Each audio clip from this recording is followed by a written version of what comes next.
What's up, everyone? It's Bones here. With our recent ban list reveal that is coming into effect on September 25th, Salamangreat got a boost in a big way through 3 Salamangreat Gazelle. In today's video, I'll be doing my best to capture both perspectives of being a Salamangreat player and opponent. Before I begin, if you're a fan of in-depth combo videos, new set coverage, potentially more hand trap guides like this, and fun stuff that we like to do on the channel such as quarterly tier lists and things of that nature, then click on those thumbs up and subscribe buttons and prove your Salamangreat greatness. Now, to begin, I want to show off something for new players to this deck. If you're more experienced, you can switch to a couple of combos from now. I'll leave a timestamp in the comment section. We'll now be able to activate the circle, and this will allow us to play through the Droll and Lockbird that you see in our opponent's hand. By adding the Gazelle, you make it so that you don't have to search anything else until you go into the Salamangreat Bale, which is your link 1, to search out the Sanctuary. This is important to note because there will be formats where Droll and Lockbird is more prevalent than others, and then we also have Dimension Shifter, which happens to be a huge counter of the deck, and we're going to use the Salamangreat Gazelle, and now you want to activate the Shifter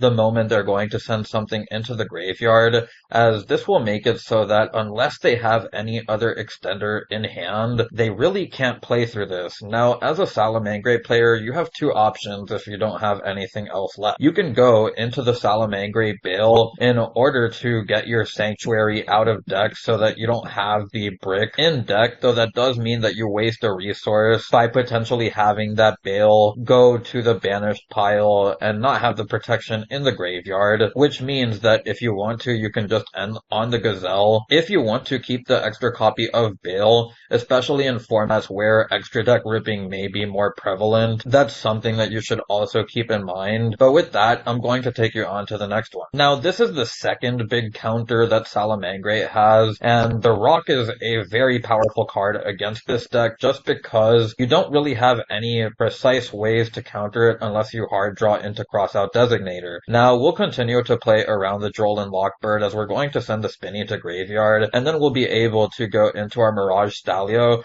The Mirage Stalio will then be able to special summon a Salamangreat out from deck, and you can choose whether to get the Fire or the Jack Jaguar here. If Droll isn't a popular card, then you can happen to just go into your Fire and ignore the Droll entirely, and then we'll go into the Bale as we'll be able to use the Bale's effect, get ourselves the Sanctuary, then we'll be able to see our opponent use the Droll and Lockbird finally, but at this point we just don't care about it unless our other cards in hand are something like Desires, which in that case we can just use it next turn anyways. But now we're going to go into Wolf as our opponent is going to hit us with the Rock, and this is where you really don't have anything you can do unless you have a Salamangreat Will, where you can then maybe revive the Salamangreat Wolf and relink into it with the Sanctuary. But again, it depends on what else you have in hand. The main point of these two replays are to show that Shifter and Nibiru can be absolute turn enders, and it's not your fault if it happens to you. Now, the next one that I want to show is Ash Blossom plus Imperm. I do want to do a couple of hands with Ash Blossom and Imperm. These can also be Effect Veiler or second copies of Imperm, as they work quite well and essentially do the same thing in the scenario that I'm going to be showcasing here,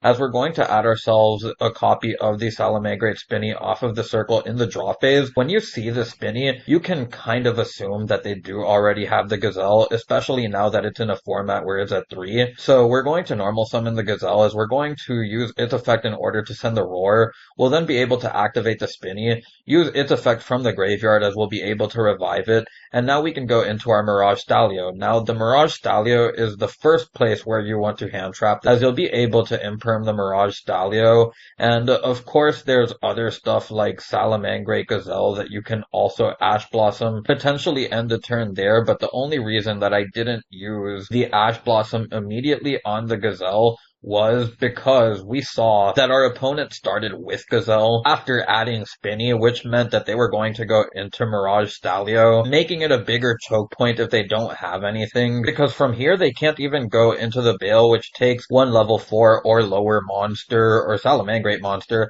and this is a rank 3. So again, this is one of those situations where it is safe to hand trap here without using too much resources and also potentially ending their turn, but you also do have have to play in mind that they could have something else beyond this, which is another reason why you want to save your Ash Blossom. Now, for this next one, we'll be starting with Fire and the Circle, and I know that I'm doing a lot with Circle here, and I'm doing it just because I really do want to feature Gazelle in this video since it's now at 3, and it's technically at 6 copies, or even 9 copies with Signet Mining and Salamangreat Circle, so you're going to be seeing it a lot. And we're going to start here with the Circle getting our Gazelle, as we'll be able to normal summon the Fire now, and we'll use its effect as we're not going to Ash Blossom or Imperm that. You really do not need to. There's specific choke points with Salamangreat in regards to how they play out their turn, which are a dead giveaway in what you want to hand trap. When you see your opponent add a Spinny and they have a Gazelle like the last hand, then waiting for the Mirage Stalio just kind of makes sense. While over here, you're going to be able to Ash Blossom or Imperm the Gazelle. Now, because Thrust and Talents are popular, it's better to Imperm first because it means that if you don't have to use the Ash Blossom, then you don't get hit by that. So we're going to activate the Imperm now, stopping the Gazelle, as we're then going to see our opponent use the Spinny, and now we'll be able to see the Spinny get itself back, as we're going to then see a Mirage Stalio, and now you can use the Ash Blossom, and these are the key 2 points in Salamangreat that you want to hit. Salamangreat, Mirage Stalio, and the Gazelle. Now for this next one, I want to do another one with the Rock and Imperm this time around, and of course this is going to be another sort of turn ender, but we do have Desires this time, which means that we can possibly draw into an extender, and we're going to see that our opponent is going to use the Imperm on the Gazelle. The reason why you really do want to hit the Gazelle is because you don't want that Roar to go into the graveyard unless you have another hand trap to stop whatever they want to get it back with. But we're then going to be able to use the effect of the Spinny reviving it, and then we're going to go into our Mirage Stalio. Use the effect of Mirage Stalio in order to get the Fire, and you can get Jaguar here, but the Fire makes it so that you can search yourself the Foul, I believe it's called, and this just gives you the ability to get the extra body regardless without having to shuffle anything from the graveyard, which in this scenario, we only have the Gazelle. If you have anything that you want to shuffle back, then of course you can get the Jaguar, but we're going to be able to add ourselves the Salamangreat Circle, go into our Wolf. We'll then see that our opponent is going to drop the Nib here. We now have to rely on the Pot of Desires, as we're going to draw 2, and you'll see that this actually does get us into Will. Unfortunately, I believe that we've already used the add effect of Salamangreat Circle. I may be wrong, but even so, we don't have anything that we can special summon from our hand off of the Circle without sacrificing whatever we revive from the graveyard off the Will, so you're just getting one way or the other. And I think that the best case scenario here is to go for your Salamangreat Sunlight Wolf. Just from this point, you can activate the Salamangreat Circle. Yeah, so in this case, you would normally add Gazelle to your hand off of the Salamangreat Circle, but because I have my deck on the non-shuffle, I actually banished all of my Salamangreat names, so I don't have anything to add off of Circle. That said, once you get your Gazelle, you're going on to your opponent's turn, and if they out your Wolf, then you'll special summon out the Gazelle, and kind of play through there. But again, this is just showcasing one of the choke points, and how you can continue to play through it. Now, for this final one, and I know that it's a short video, and it's because it's pretty straightforward. Salamangreat combos are linear, and you'll see that it's just a lot of the same parts that you want to hit. And we're going to be able to normal summon the Gazelle, as we're going to use its effect in order to send the Roar. And I'm only showing this DD Crow one because similar to Droll, it's another card that comes in and out of formats, and it can be really popular, like Imperm and Ash Blossom, while also being low impact, but also high impact sort of for this deck. And we're going to be able to bring back the Spinny, as we're then going to go into the Mirage Stalio, use the Mirage Stalio to bring out the Fire, as we're then going to use the Fire's effect in order to get our Foul. We'll then go into the Bale, as we'll be able to use the Foul from our hand. We'll then special summon it out as we get the Sanctuary. Now we'll go into the Wolf, as we'll activate the Sanctuary, go into the Wolf again using the Wolf. Now we can activate the Roar, as we'll be able to DD Crow that.